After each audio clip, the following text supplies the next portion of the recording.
¿Tienes la cabeza grande o pequeña? ¿Puedes saber de dónde son tus antepasados tomando en cuenta las dimensiones de tu cabeza? ¿Tener una cabeza más grande te aporta una mayor inteligencia? ¿Cómo es la cabeza de los habitantes de América? El cráneo humano es una de las estructuras más fascinantes del cuerpo, no solo por su función de proteger el cerebro, sino también por la enorme diversidad en su tamaño, forma y proporciones. A lo largo de la historia, la antropología, la genética y la evolución han intentado descifrar por qué existen diferentes tamaños y tipos de cabeza en los humanos y qué implicaciones tiene esta variabilidad. Para descubrir la respuesta a las interrogantes planteadas aquí, mira este video hasta el final. Sin dudas, recibirás información muy actualizada y útil. Pero antes de entrar de lleno en el tema, nos ayudas mucho regalándonos un like y suscribiéndote al canal. Nada te cuesta y para nosotros es muy importante para continuar produciendo contenido de valor como este video que has comenzado a ver.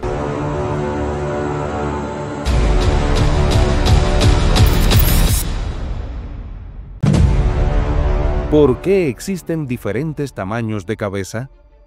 El tamaño del cráneo es una característica determinada por múltiples factores, entre ellos la genética, la evolución y la adaptación al entorno. A lo largo de la evolución humana, las presiones ambientales y los cambios genéticos han moldeado la morfología craneal en distintas poblaciones. La relación entre el tamaño del cráneo y el volumen cerebral también ha sido objeto de estudio, ya que existe una variabilidad significativa entre individuos y poblaciones. Las diferencias en el tamaño del cráneo pueden estar relacionadas con factores genéticos. El tamaño de la cabeza está fuertemente influenciado por la herencia genética. Si ambos padres tienen cráneos grandes, es probable que sus hijos también los tengan. Adaptaciones climáticas. Según la regla de Bergman y la regla de Allen, las poblaciones humanas han desarrollado diferencias morfológicas para adaptarse a sus entornos. Los cráneos más anchos y cortos son más comunes en climas fríos, mientras que los más alargados predominan en regiones cálidas. Selección natural. En ciertas sociedades, la forma y tamaño del cráneo han sido seleccionados culturalmente, influyendo en su prevalencia dentro de un grupo. Ahora bien, ¿cuántos tipos de cabezas humanas existen? Pues desde el punto de vista antropológico, los cráneos humanos han sido clasificados en diferentes formas según sus proporciones. Una de las clasificaciones más conocidas es la índice cefálico, que mide la relación entre el ancho y el largo del cráneo. Aquí tenemos dolicocefalia, que son cráneos alargados, con un índice cefálico menor a 75. Es común en poblaciones del África subsahariana, algunas comunidades europeas y entre los aborígenes australianos. Braquicefalia, cráneos anchos y cortos, con un índice cefálico mayor a 80. Se encuentra con frecuencia en poblaciones de Asia Central, los Andes y algunas regiones de Europa. Mesocefalia, forma intermedia, con un índice cefálico entre 75 y 80. Se observa en muchas poblaciones del mundo, incluyendo el sur de Europa y partes de Asia y América. Veamos ahora la distribución del tipo de cráneo en distintas regiones del mundo. Europa. Se encuentran variaciones notables, desde cráneos dolicocefálicos en el norte, como Escandinavia, hasta braquicéfalos en Europa Central y los Balcanes. Asia. En el este de Asia, China, Japón y Corea, por ejemplo, predominan los cráneos braquicéfalos, mientras que en el sur de Asia, como India y Pakistán, son más comunes los mesocéfalos. África. Predominan los dolicocefálicos, especialmente en el África subsahariana, mientras que en el norte de África se observan mesocéfalos. América. Las poblaciones indígenas presentan una gran cantidad de cráneos braquicéfalos, en especial en los Andes y Mesoamérica. Oceanía. Se han identificado cráneos dolicocefálicos en aborígenes australianos y algunas islas del Pacífico. ¿Y es hereditario el tamaño y la forma de la cabeza? Pues sí, El tamaño y la forma del cráneo son altamente hereditarios y están controlados por múltiples genes. Sin embargo, el ambiente también puede influir en su desarrollo, especialmente durante la infancia. Estudios en gemelos han demostrado que la herencia explica gran parte de la variabilidad en la forma del cráneo, aunque factores como la nutrición y la salud materna también juegan un papel muy importante. ¿Y qué beneficios tiene una cabeza más grande o más pequeña? Pues tener una cabeza grande o pequeña puede traer ventajas y desventajas en diferentes aspectos. Veamos. Beneficios de una cabeza más grande. Mayor capacidad cerebral. En algunos estudios se ha encontrado una correlación entre el volumen cerebral y ciertas habilidades cognitivas, aunque el coeficiente intelectual no depende exclusivamente del tamaño del cerebro.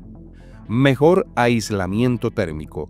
En climas fríos, un cráneo más grande puede ayudar a mantener la temperatura corporal. Beneficios de una cabeza más pequeña. Mayor eficiencia energética. Un cerebro más pequeño requiere menos energía para su mantenimiento, lo que puede ser ventajoso en entornos con escasez de recursos. Mayor facilidad en el parto. Un cráneo más pequeño facilita el nacimiento, reduciendo riesgos para la madre y el bebé. El tamaño y la forma de la cabeza humana son el resultado de miles de años de evolución, según plantean los científicos, adaptaciones al medio ambiente y factores genéticos. Cada población ha desarrollado características craneales que han sido moldeadas tanto por la selección natural como por la herencia. A pesar de la gran diversidad en las formas del cráneo, lo que verdaderamente define al ser humano es la increíble capacidad del cerebro, sin importar su tamaño o proporciones. Y llegamos ahora a los misterios del cráneo en América, sus orígenes genéticos y su relación con la inteligencia. En el caso de la población americana, la historia de su poblamiento y la diversidad de sus linajes han dejado una huella notable en la morfología craneal de los habitantes de todo el continente. Desde los cráneos grandes y alargados hasta los pequeños y redondeados, cada tipo tiene un trasfondo genético y evolutivo fascinante. Según la teoría más aceptada por la academia científica, los primeros habitantes de América procedían de poblaciones siberianas y del noreste de Asia, que migraron al continente a través del puente de Beringia hace entre 20.000 y 15.000 años.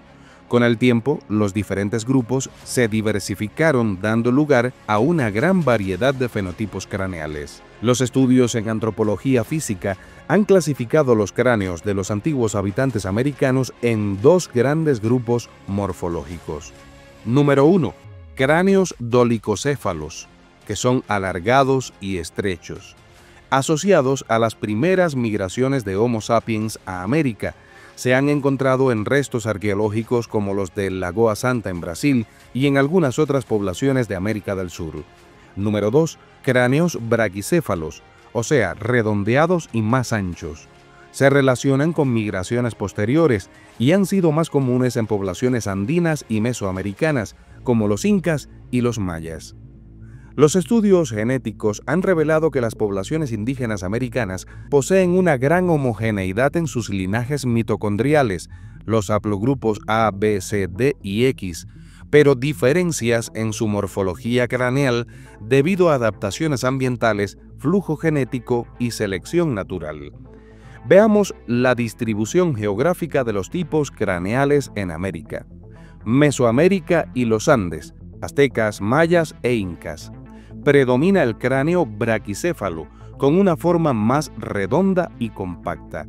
Este podría estar relacionado con la adaptación a climas más fríos en los Andes y la influencia de la modificación craneana artificial practicada por algunas culturas prehispánicas. Pueblos del Cono Sur y la Amazonía, como mapuches, selknam y tupi-guaraníes, presentan mayor frecuencia de cráneos dolicocéfalos, más alargados y estrechos. Pueblos del norte de América, como apaches, iroqueses o sioux, varían entre dolicocéfalos y mesocéfalos, que es la forma intermedia. Ahora bien, ¿seguro que es hereditario el tamaño y la forma de la cabeza? Como te decía, estudios en genética han demostrado que múltiples genes están involucrados en la determinación de la forma craneal. Se ha identificado que variaciones en los genes RUNX2, BMP2 y FGFR1 están asociados con diferencias en la morfología craneal. Además, los estudios en gemelos han demostrado que la longitud y el ancho del cráneo tienen una heredabilidad de hasta el 80%, lo que significa que la mayor parte de la variación en la forma de la cabeza se debe a la genética y no solo al ambiente. Llegados a este punto, ¿mayor tamaño del cráneo equivale a mayor inteligencia? Durante mucho tiempo, se ha debatido si el tamaño del cráneo tiene una relación directa con la inteligencia. Aunque es cierto que el cerebro se encuentra dentro del cráneo, el volumen cerebral no es el único factor determinante de la capacidad cognitiva. Algunos puntos clave en este debate incluyen la correlación entre volumen cerebral y coeficiente intelectual. Varios estudios han mostrado que existe una correlación positiva moderada entre el tamaño del cerebro y el coeficiente intelectual.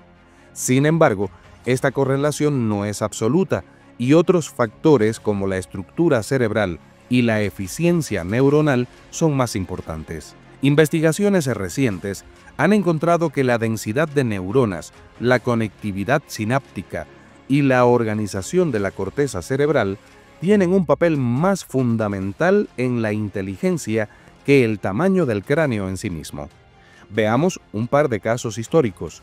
Einstein tenía un cerebro más pequeño que el promedio, que era de 1.230 centímetros cúbicos, en comparación con el promedio de 1.350 centímetros cúbicos, pero su estructura cerebral tenía una mayor densidad de conexiones en áreas relacionadas con el pensamiento abstracto.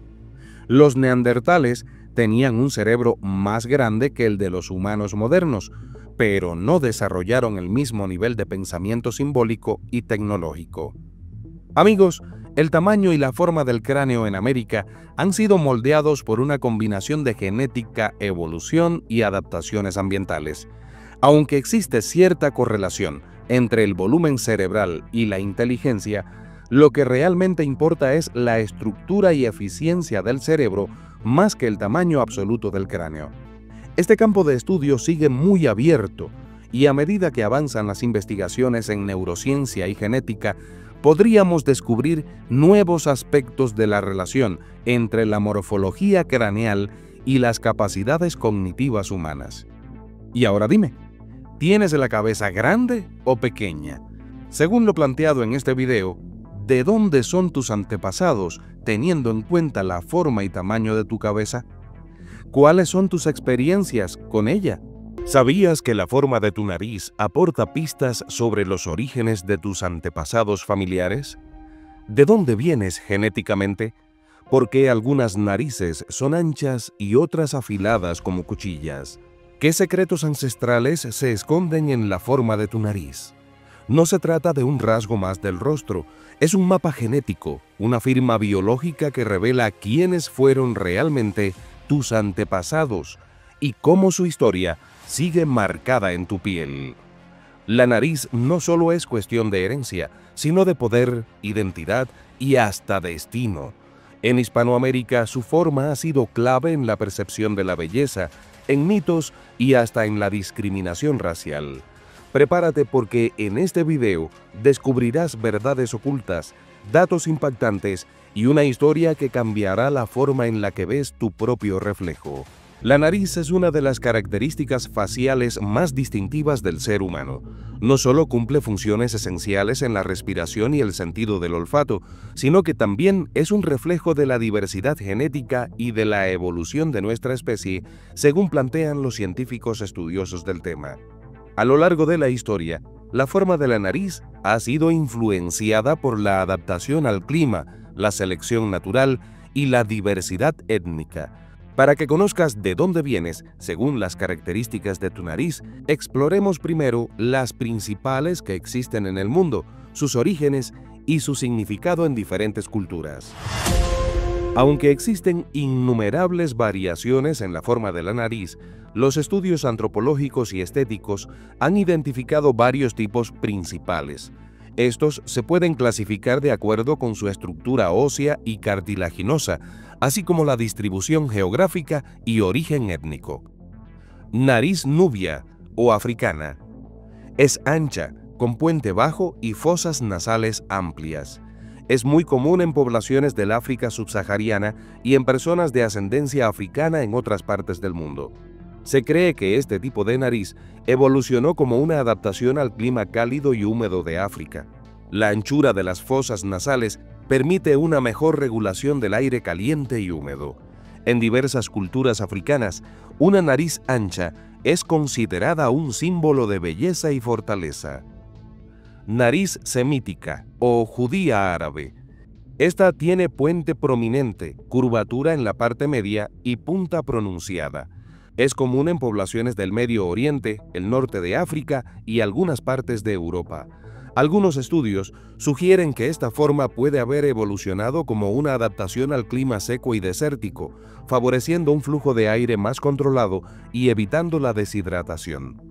Ha sido objeto de estereotipos a lo largo de la historia, pero también es considerada un rasgo distintivo y elegante en muchas culturas.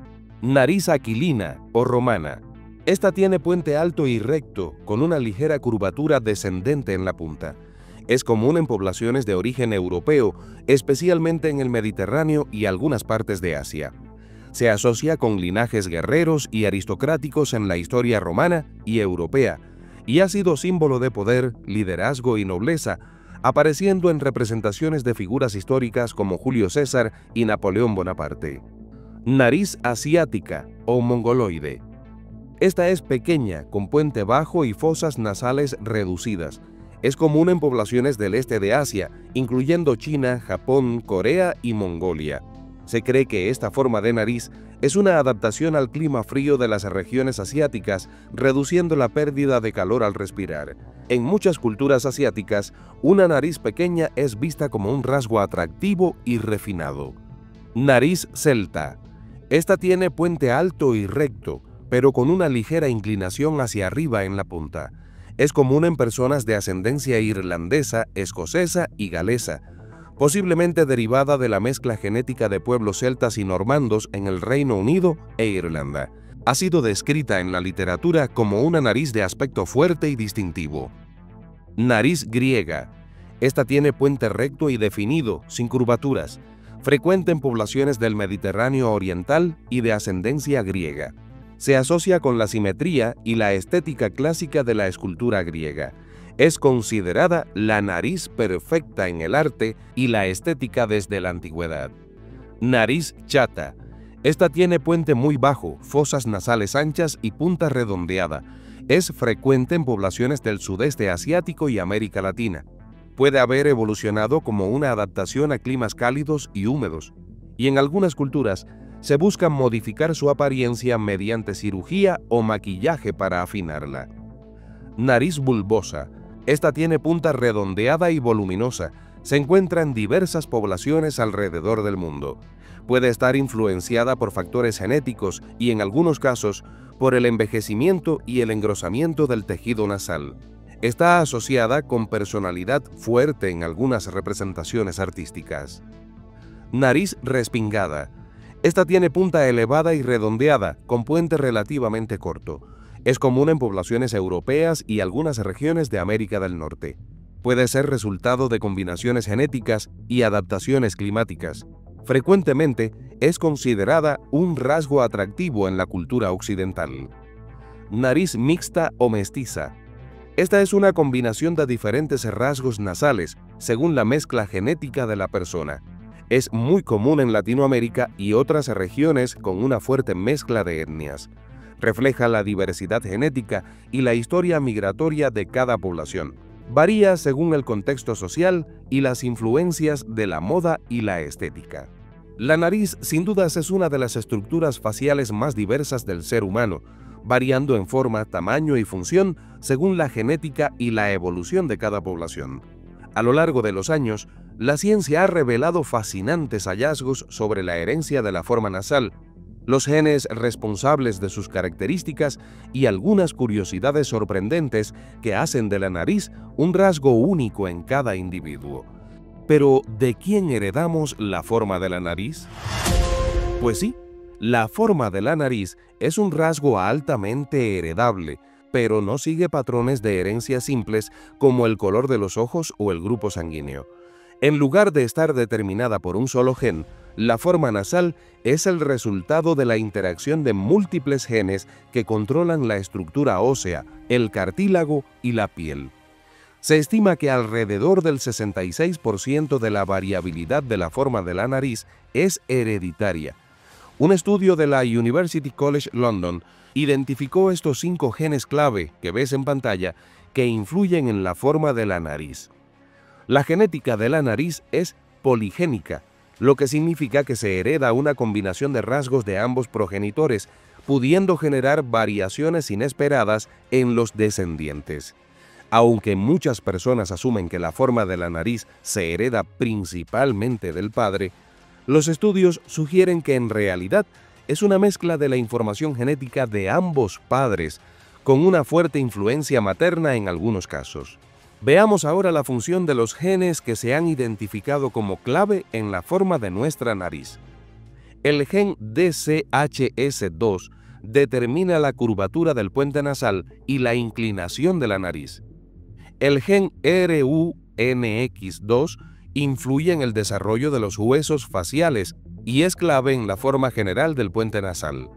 El gen GLI3 regula el crecimiento del cartílago y la estructura de la punta de la nariz. El gen PAX1 está relacionado con el desarrollo del tabique nasal. Y el gen EDAR está asociado con la forma de la nariz en poblaciones asiáticas y amerindias, y también influye en la estructura del cabello y los dientes. Cada uno de estos genes contribuye en diferentes grados a la forma final de la nariz, lo que explica por qué incluso entre hermanos puede haber diferencias notables en la estructura nasal. Veamos ahora algunas curiosidades genéticas sobre nuestra nariz. ¿Sabías que la nariz sigue creciendo con la edad? Pues sí. A diferencia de otros rasgos faciales, la nariz cambia con el tiempo debido a la degradación del colágeno y el cartílago, lo que puede hacer que se vea más grande o alargada en la vejez. ¿Qué vínculo tiene el gen EDAR con la nariz chata? Las poblaciones del este de Asia y los amerindios tienen una frecuencia más alta del gen EDAR, responsable de una nariz más plana y ancha, lo que se cree que fue una adaptación a climas fríos. ¿Los neandertales están vinculados a la nariz moderna? Pues estudios genéticos han revelado que algunos rasgos nasales de los humanos modernos provienen de los neandertales, especialmente en poblaciones de ascendencia europea y asiática. ¿Y qué ocurre con nuestra nariz y el clima? Pues plantean los científicos que la selección natural ha favorecido diferentes tipos de nariz según el entorno. Las narices más estrechas y prominentes son comunes en climas fríos, ya que permiten calentar y humedecer el aire antes de que llegue a los pulmones, mientras que las narices más anchas y chatas son típicas de climas cálidos y húmedos, facilitando una respiración más eficiente, según plantean algunos científicos. ¿Sabías también, por ejemplo, sobre el mito de la nariz de los faraones? Se ha sugerido que algunas formas nasales de las momias egipcias podrían haber sido resultado de una combinación de genes africanos y mediterráneos, lo que explica su variabilidad. Repasemos ahora algunos descubrimientos recientes sobre la genética de la nariz. En 2016, un estudio publicado en Nature Communications analizó la genética de más de 6.000 personas de América Latina y descubrió que la forma de la nariz está influenciada por genes heredados tanto de los neandertales como de ancestros más recientes. A pesar de la herencia, la nariz humana es uno de los rasgos más variables del rostro. Los genetistas han identificado que incluso pequeñas mutaciones pueden cambiar significativamente su estructura. Con los avances en bioingeniería y células madre, ya se han realizado experimentos exitosos para regenerar cartílago nasal en personas que han sufrido lesiones graves. Y por otro lado, se ha descubierto que una alta proporción de personas tiene algún grado de desviación del tabique nasal, lo que podría ser un vestigio evolutivo de nuestros ancestros que tenían narices más grandes y robustas. Como ya hemos visto, la nariz es un rasgo facial fundamental que no solo desempeña un papel clave en la fisiología respiratoria, sino que también ha sido un símbolo de identidad, belleza y pertenencia cultural a lo largo de la historia. En Hispanoamérica, la diversidad de formas nasales refleja el amplio mestizaje y la interacción de múltiples linajes genéticos a lo largo de milenios. Desde las estructuras nasales de los pueblos indígenas hasta la influencia de migraciones europeas, africanas y asiáticas, la nariz en Hispanoamérica es un testimonio vivo de la historia biológica y social de la región. Esta mezcla genética ha generado una gran variabilidad en los rasgos faciales, incluida la nariz. Antes de la llegada de los europeos, los pueblos indígenas de América poseían una variedad de estructuras nasales adaptadas a su entorno.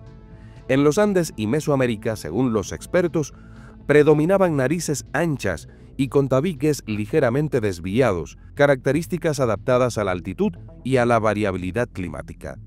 En las regiones amazónicas y caribeñas, la nariz tendía a ser más ancha y chata, favoreciendo una mejor disipación del calor y facilitando la respiración en ambientes húmedos.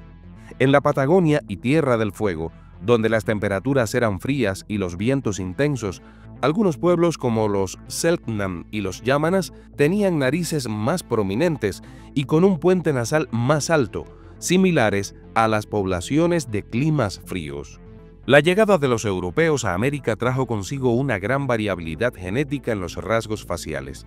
La mayoría de los colonos provenían de España y Portugal, cuyas poblaciones tenían una diversidad nasal influida por los pueblos celtas, romanos, árabes y visigodos. En la región andina y el altiplano, la fusión entre indígenas y europeos generó combinaciones como puentes nasales más altos con narices anchas. En el Caribe, donde hubo una gran influencia africana, muchas poblaciones presentan narices más anchas y con tabique corto. En Argentina, Chile y Uruguay, donde hubo una migración masiva de italianos, alemanes y europeos del este, la forma nasal varía desde narices rectas y finas hasta formas más anchas y curvadas. La trata transatlántica de esclavos trajo millones de africanos a América, principalmente a Brasil, el Caribe y partes importantes de Colombia, Venezuela y México. Esta población contribuyó con narices más anchas y de puente bajo, una adaptación evolutiva a climas cálidos.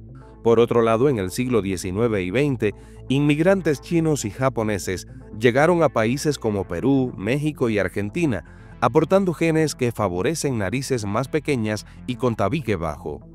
Más allá de la biología, la nariz ha sido un elemento fundamental de la identidad y la percepción cultural en Hispanoamérica. Su forma ha influido en los ideales de belleza, el arte y la literatura. La nariz ha sido históricamente utilizada como marcador de identidad racial y de clase en la región. Durante la colonia y la posindependencia, los rasgos europeos, o sea, narices rectas y finas, fueron vistos como estándares de belleza en muchas sociedades latinoamericanas, mientras que las narices más anchas eran asociadas con poblaciones indígenas y afrodescendientes. En la literatura y el arte hispanoamericano, la nariz ha sido un símbolo de identidad, personalidad y hasta destino. En obras como El Aleph de Borges o 100 años de soledad de García Márquez, los personajes suelen ser descritos por sus rasgos faciales, incluida la nariz, como una forma de conectar a la historia familiar con la identidad personal. Veamos ahora algunos datos curiosos sobre la nariz en Hispanoamérica. Según algunas fuentes consultadas, en los Andes y otras regiones montañosas, se ha observado una mayor prevalencia de tabiques nasales desviados, posiblemente como una adaptación al clima o por factores genéticos ancestrales. Por otra parte, algunas momias incas presentan evidencias de haber tenido reconstrucciones nasales con materiales como hueso o metal, posiblemente por razones estéticas o rituales, según plantean algunas fuentes consultadas. ¿Sabías que la cirugía de nariz es una de las más populares en la región? Pues sí, países como Brasil, Colombia, México y Argentina están entre los líderes mundiales en rinoplastia, muchas veces buscando una nariz más fina o recta según los estándares de belleza occidentales. ¿Sabías, por otra parte, que algunas formas de nariz en poblaciones indígenas han mostrado ser más eficientes en la filtración de aire, reduciendo la incidencia de enfermedades respiratorias en ambientes hostiles? Y por último, en la tradición literaria y popular, la nariz ha sido motivo de sátira y poesía. Uno de los poemas más famosos de la literatura hispana es el de Francisco de Quevedo sobre la enorme nariz de su rival, Luis de Góngora. ¿Sabías que tu dentadura puede revelar secretos que ni tu ADN ha contado? ¿Sabes que tus dientes te dan pistas de la región del mundo de la que procede tu familia? No importa si hablas español, suajili o mandarín, si naciste en Europa, África, Asia o América. Lo que llevas en la boca es mucho más que un conjunto de piezas para masticar. Es un códice oculto, una reliquia biológica que encierra la historia de tus antepasados, incluso aquellos que jamás conociste, incluso aquellos que ni siquiera eran completamente humanos. Cada diente es una pieza del rompecabezas de nuestra evolución. Cada surco, cada raíz, cada forma es una pista, una clave genética que puede llevarnos a civilizaciones desaparecidas, a entornos hostiles, a climas extremos. Un vestigio silencioso de lo que fuimos, de lo que luchamos para sobrevivir y de las decisiones que la naturaleza tomó por nosotros hace miles o millones de años. Pero lo más inquietante es que tu dentadura podría estar hablándote de ancestros que la historia oficial aún no acepta del todo, porque a veces los huesos mienten, las palabras se borran, pero los dientes recuerdan. ¿Quieres saber de dónde vienes según tus dientes? Pues no te vayas, porque te sorprenderás. Mucho antes de que existieran imperios, religiones o banderas, los dientes ya estaban allí, testigos de una humanidad que comenzaba a forjarse entre glaciares, sabanas y desiertos. Los humanos del África ancestral desarrollaron dentaduras poderosas, grandes, capaces de triturar raíces, fibras duras, huesos pequeños. Era una cuestión de supervivencia. Quien tenía dientes más fuertes vivía más, y quien vivía más tenía hijos.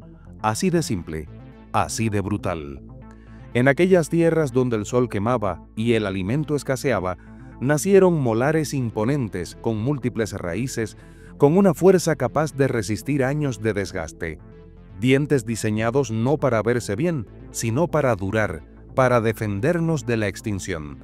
Y sin embargo, muy lejos de allí, en los fríos del norte, otra historia dental comenzaba a escribirse. Cuando los primeros humanos pisaron Europa, el cambio fue drástico. Ya no era necesario romper fibras vegetales con los dientes. El fuego había llegado y con él los alimentos blandos, cocidos. La presión evolutiva cambió. Los dientes comenzaron a achicarse. Los maxilares se estrecharon. Las muelas del juicio comenzaron a sobrar y lo que antes era una herramienta de vida o muerte empezó a ser una carga evolutiva. Por eso muchos europeos modernos han perdido las muelas del juicio, porque su cuerpo en silencio ha comenzado a borrar lo que ya no necesita. Pero la historia se vuelve aún más enigmática cuando cruzamos a Asia. En las grandes tierras de Mongolia, China, Corea y Japón aparece una característica tan peculiar que ha desconcertado a científicos durante muchos años. Los incisivos en forma de pala. No son rectos, no son planos, son curvados por detrás, como si alguien los hubiese tallado con una cuchara.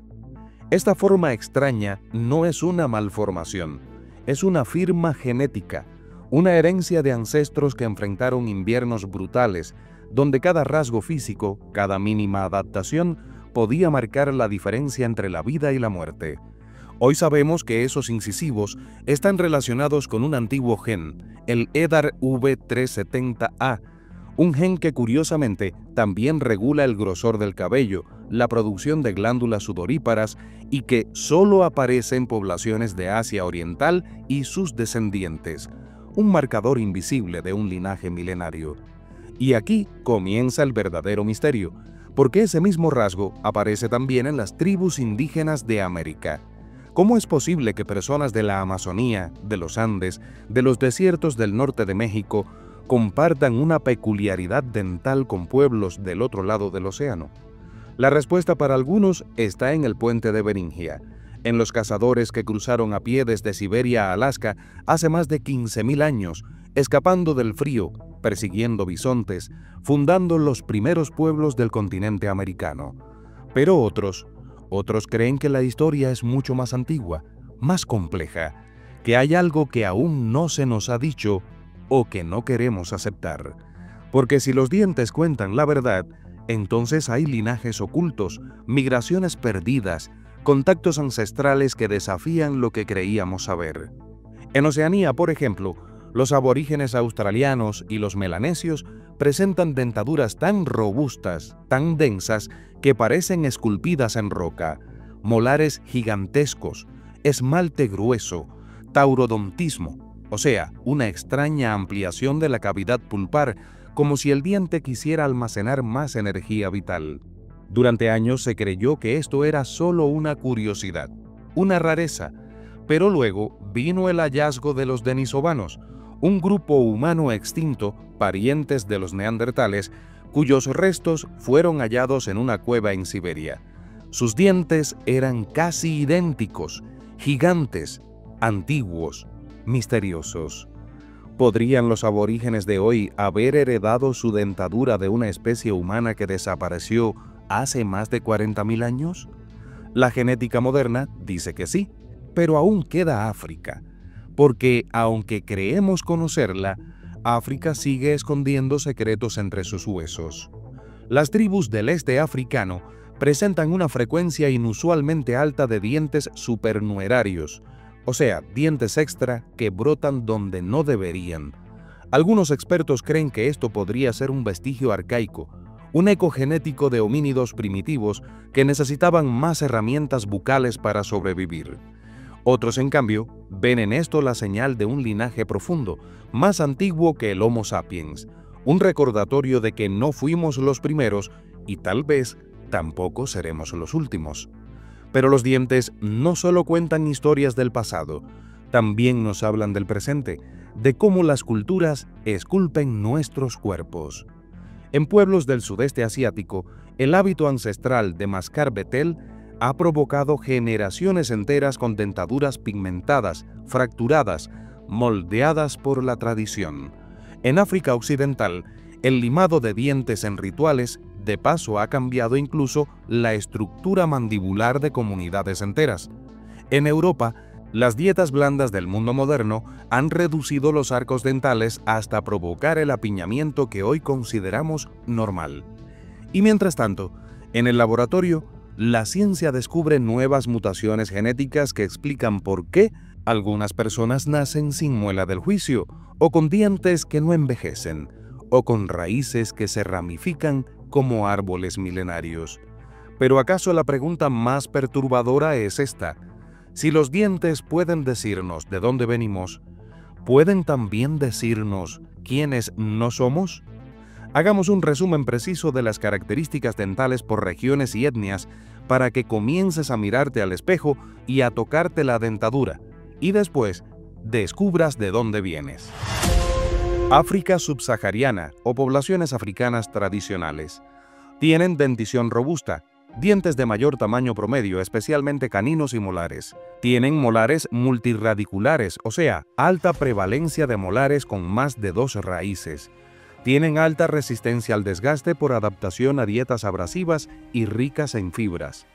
Y en cuanto al tercer molar o muela del juicio, tienen una alta tasa de erupción y alineamiento. Plantean los científicos que las causas de esas características dentales son la presión evolutiva por dietas fibrosas y la herencia de linajes arcaicos humanos, como el Homo heidelbergensis. Europa y sus poblaciones caucásicas occidentales. Tienen dientes más pequeños en comparación con otras etnias. Tienen molares de forma simple, con menor número de cúspides y raíces. Tienen mayor incidencia de agenesia dental o falta congénita de terceros molares o muelas del juicio. presentan desgaste oclusal moderado debido a dietas cocinadas y más blandas desde tiempos neolíticos.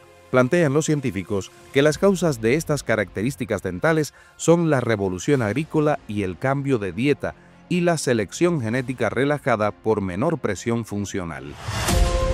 Asia Oriental, ya sean chinos, japoneses, coreanos, mongoles, tienen incisivos en forma de pala, o sea, una curvatura pronunciada en la cara lingual o interior. Tienen raíz en forma de C en segundos molares inferiores. Tienen el tercer molar impactado con frecuencia y tienen dientes más apiñados debido a mandíbulas más pequeñas. Los científicos plantean que todo esto se debe a la adaptación genética a climas fríos en su hipótesis de reducción mandibular y a la asociación con genes EDAR y PAX9 específicos de poblaciones del noreste asiático. América y sus pueblos indígenas. Estos heredan muchas características de Asia Oriental por el origen común, según la teoría del estrecho de Bering.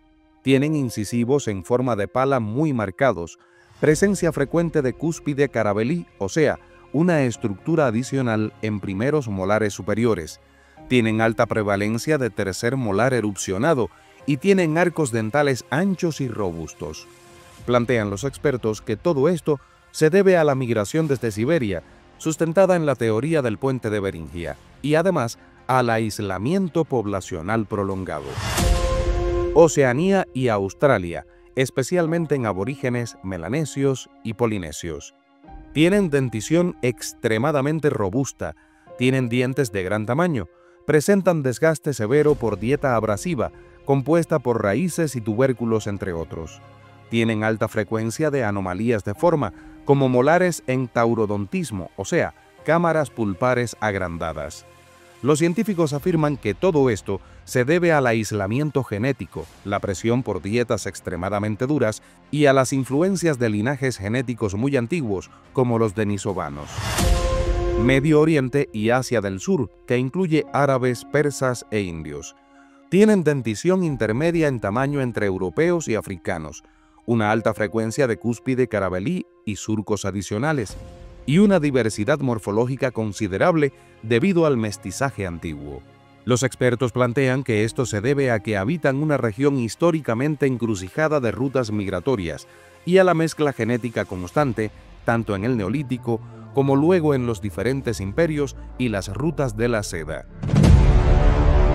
Dicho todo esto, es importante señalar que en los estudios forenses, un solo molar puede revelar la región geográfica de origen de un cuerpo sin nombre. Puede hablar del clima que habitó, de la dieta que comió, de los ancestros que lo precedieron. Hay bases de datos con miles de morfologías dentales clasificadas por etnia, región, grupo lingüístico. Todo eso contenido en un simple diente. Y aún así, con toda esa información en nuestras manos, seguimos sin conocer el rostro completo de nuestro pasado, porque cada vez que escarbamos más hondo en los dientes del tiempo, aparece un nuevo misterio, una nueva especie, un nuevo cruce de caminos que nunca imaginamos. ¿Por qué tus orejas tienen esa forma en particular? ¿Qué tipo de orejas tienes y qué puedes descubrir de tus antepasados por ellas? ¿Alguna vez te has preguntado si su tamaño, su curvatura o incluso la forma de tu lóbulo pueden revelar secretos sobre el lugar del mundo de donde provienen tus ancestros? A simple vista, parecen solo un detalle más de nuestro rostro, pero lo que la ciencia ha descubierto sobre ellas es asombroso. No solo nos permiten escuchar, sino que también guardan pistas ocultas sobre nuestra evolución, nuestra adaptación al entorno y hasta sobre los misterios de nuestro linaje. Las orejas humanas no son todas iguales y su diversidad es mucho más que una simple variación estética. En algunas partes del mundo predominan orejas grandes y prominentes, mientras que en otras las encontramos pequeñas y pegadas al cráneo. ¿Casualidad? En absoluto. ¿Sabías que la forma de tus orejas podría estar relacionada con la manera en que tus antepasados sobrevivieron? ¿O que hay diferencias entre las orejas de los habitantes de África, Asia, Europa y América que desafían la lógica común? La evolución ha moldeado nuestras orejas de formas sorprendentes y la ciencia está apenas empezando a descifrar los mensajes ocultos que contienen. Pero hay más. ¿Existen rasgos únicos en algunas personas que los convierten en verdaderas anomalías biológicas? Lo primero que debemos analizar, y que seguramente la mayoría no hemos hecho, es qué función tienen las orejas y cuál es su importancia real para el organismo humano. Pues bien, las orejas, más allá de ser un rasgo distintivo en la apariencia humana, desempeñan funciones fundamentales en nuestra biología, desde la captación y localización del sonido hasta su influencia en el equilibrio y la comunicación no verbal. Su importancia para el organismo es mayor de lo que comúnmente se piensa. La oreja humana se compone de tres partes principales: el oído externo, que incluye el pabellón auricular u oreja visible, y el canal auditivo externo. Su función principal es captar y dirigir el sonido hacia el tímpano. El oído medio. Este contiene los huesecillos más pequeños del cuerpo, que son el martillo, el yunque y el estribo, que amplifican las ondas sonoras y las transmiten al oído interno. Y por supuesto el oído interno, que alberga la cóclea, que es la responsable de la conversión de vibraciones en impulsos nerviosos, y el sistema vestibular, encargado del equilibrio y la orientación espacial. Cada una de estas estructuras juega un papel clave en la audición y el equilibrio, pero el pabellón auricular tiene funciones adicionales que suelen ser subestimadas. El pabellón auricular tiene una estructura curva diseñada para captar las ondas sonoras y canalizarlas hacia el canal auditivo. Su forma ayuda a filtrar y enfatizar ciertas frecuencias, mejorando la audición de sonidos en el rango vocal humano, que es entre 85 y 255 Hz.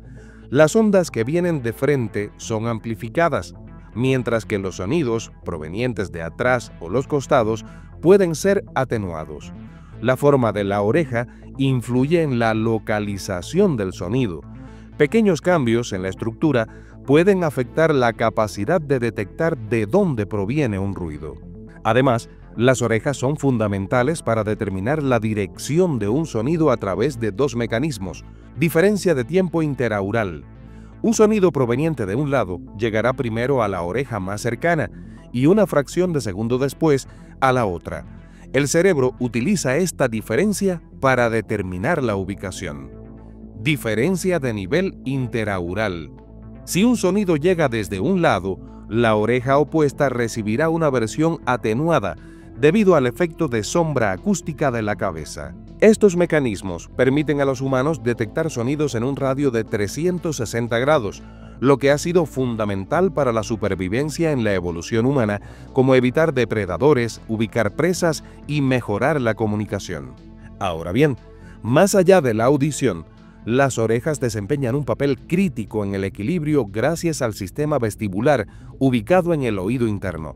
Este sistema incluye los canales semicirculares, que detectan la rotación de la cabeza en los ejes tridimensionales, y el utrículo y el sáculo, que perciben la aceleración y la inclinación. Cuando el líquido dentro de estas estructuras se mueve en respuesta a la gravedad o al movimiento de la cabeza, se envían señales al cerebro que permiten ajustar la postura y mantener el equilibrio. Esto es muy importante porque nos permite mantenernos de pie y caminar sin caer.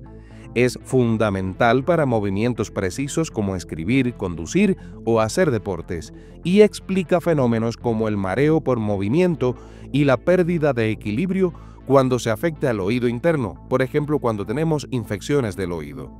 Por otro lado, aunque los humanos no pueden mover sus orejas como otros mamíferos, estas siguen desempeñando un rol en la expresión no verbal y la comunicación social.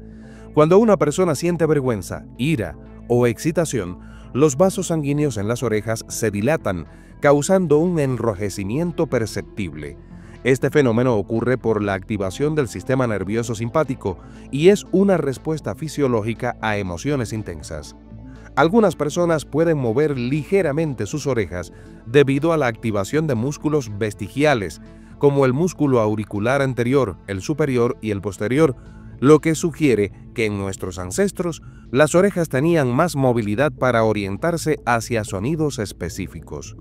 En mamíferos como gatos y caballos, la movilidad de las orejas es muy importante para la comunicación y la detección de sonidos lejanos.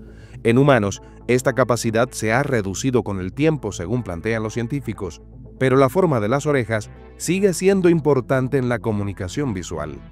Las orejas también contribuyen a la regulación térmica, especialmente en condiciones extremas. En climas cálidos, los vasos sanguíneos del pabellón auricular pueden dilatarse para liberar calor, como ocurre en algunos animales como elefantes y liebres del desierto. En climas fríos, las orejas son vulnerables a la congelación debido a su baja vascularización, lo que explica por qué poblaciones en regiones frías suelen tener orejas más pequeñas, por ejemplo los inuit y mongoles, mientras que en climas cálidos se observan orejas más grandes, como en el caso de poblaciones africanas. Este fenómeno se conoce como regla de Allen, que establece que los apéndices corporales tienden a ser más grandes en climas cálidos para disipar calor y más pequeños en climas fríos para retenerlo.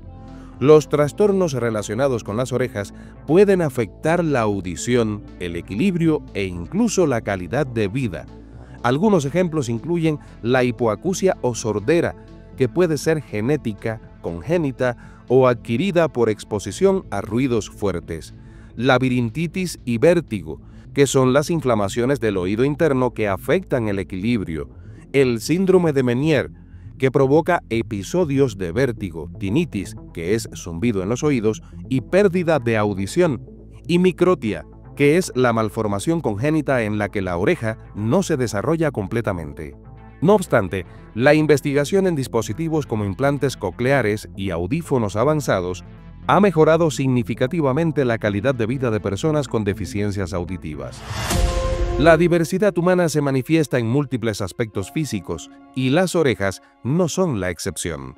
Aunque la forma y el tamaño de las orejas pueden variar significativamente entre individuos, ciertos patrones se han observado en diferentes regiones del mundo, influenciados por factores genéticos, ambientales y evolutivos. El antropólogo Schwalbe propuso una clasificación basada en la longitud del pabellón auricular, identificando 4 categorías principales. Macrotia, orejas grandes, longitud superior a 65 milímetros. Este tamaño es común entre los indígenas americanos, especialmente en la región de la Patagonia. Mesotia, orejas medianas, longitud entre 60 y 65 milímetros.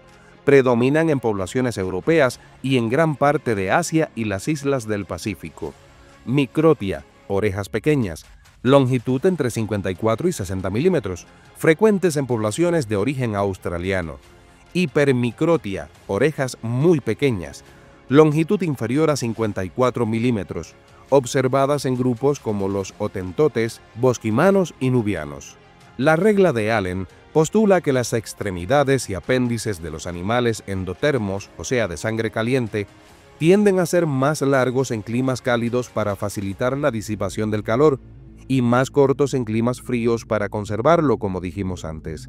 Aplicada a los seres humanos, esta regla sugiere que las poblaciones en regiones cálidas podrían desarrollar orejas más grandes, mientras que en climas fríos las orejas serían más pequeñas. Por ejemplo, las poblaciones africanas suelen presentar orejas de tamaño pequeño a mediano, alineándose con la categoría de microtia. Esta característica podría estar relacionada con factores genéticos específicos de estas poblaciones. Las orejas de tamaño mediano, mesotia, son comunes en Europa. Además, se ha identificado la presencia de un gen heredado de los neandertales en personas de origen europeo que influye en la forma y tamaño de los dientes, sugiriendo una conexión evolutiva que también podría afectar otras características faciales. En la región de la Patagonia americana, los indígenas suelen presentar orejas de mayor tamaño, macrotia, con una longitud del pabellón auditivo superior a 65 milímetros. Las poblaciones asiáticas generalmente exhiben orejas de tamaño mediano, mesotia, similares a las de las poblaciones europeas. Es esencial destacar que aunque existen patrones generales, la variabilidad individual es amplia y las características de las orejas pueden estar influenciadas por múltiples factores, incluyendo la genética, el ambiente y la adaptación evolutiva. La diversidad en las características físicas humanas es un reflejo de la compleja interacción entre estos factores a lo largo de la historia evolutiva, según plantean los científicos. Desde un punto de vista genético, la forma de las orejas es hereditaria y poligénica. Existen ciertas variaciones que se han clasificado ampliamente. Veamos tipos de orejas según su forma. Orejas de lóbulo adherido versus lóbulo libre. Los lóbulos adheridos se unen directamente a la cara sin un colgajo suelto. Los lóbulos libres cuelgan ligeramente y son más comunes en poblaciones europeas. Se creía que esto estaba determinado por un solo gen dominante o recesivo, pero estudios recientes indican una base poligénica más compleja. Orejas puntiagudas u orejas élficas o de Stahl son una anomalía congénita donde el cartílago se pliega de manera inusual, creando un aspecto puntiagudo.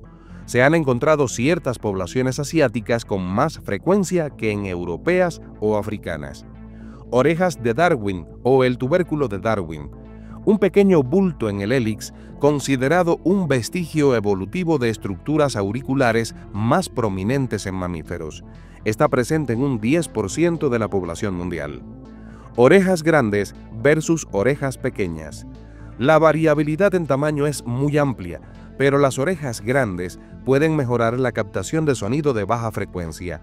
Algunas etnias, como ciertas tribus africanas o los pueblos indígenas andinos, presentan orejas más desarrolladas, posiblemente por adaptación al entorno. Orejas prominentes, en soplillo. Se debe a un desarrollo insuficiente del antihélix, lo que hace que las orejas sobresalgan más de lo habitual. Suelen corregirse con cirugía estética, o sea, la otoplastia en algunos casos. Orejas escondidas o pegadas a la cabeza. Estas son menos sobresalientes, con el hélix pegado al cráneo, y son más comunes en poblaciones del este asiático. Orejas asimétricas. En muchas personas, una oreja es más grande o prominente que la otra, aunque suele pasar inadvertido. Aunque la idea de que la forma de las orejas determina la personalidad no tiene evidencia científica sólida, ha sido objeto de estudio en la morfopsicología y la quiromancia, y algunas teorías sugieren que las orejas grandes denotan personalidad extrovertida y gran capacidad de escucha. Las orejas pequeñas son símbolos de introspección y atención al detalle. Las orejas prominentes indican, según estas teorías, que tiene tendencia a la rebeldía o individualismo, y los lóbulos grandes se asocian con liderazgo y generosidad en algunas culturas. Lo cierto es que desde un punto de vista más práctico, la forma de las orejas puede influir en la percepción de la belleza y la confianza de una persona. Ahora escucha bien esto. La evolución de las orejas humanas es un fascinante ejemplo de cómo las estructuras anatómicas se transforman a lo largo de millones de años. Recientes estudios han arrojado luz sobre el origen de nuestras orejas, sugiriendo una conexión evolutiva con las branquias de peces antiguos. Un estudio publicado en la revista Nature ha revelado que el cartílago que compone la parte externa de nuestras orejas podría haber evolucionado a partir de estructuras presentes en peces prehistóricos. Los investigadores encontraron similitudes genéticas entre el cartílago elástico de las branquias de peces como el pez cebra y el salmón atlántico con las secuencias responsables del desarrollo de las orejas en mamíferos. Este hallazgo sugiere que las estructuras biológicas no surgen de la nada, sino que evolucionan a partir de mecanismos preexistentes, un proceso conocido como cooptación genética, según lo que sostienen los científicos. ¿Qué te parece? ¿Conocías estos detalles de tus orejas? ¿Cómo son las tuyas y qué experiencias has tenido con ellas? Te leo en los comentarios. Además, regálanos un like, suscríbete al canal y comparte este video en tus redes sociales. Pronto, volvemos con más.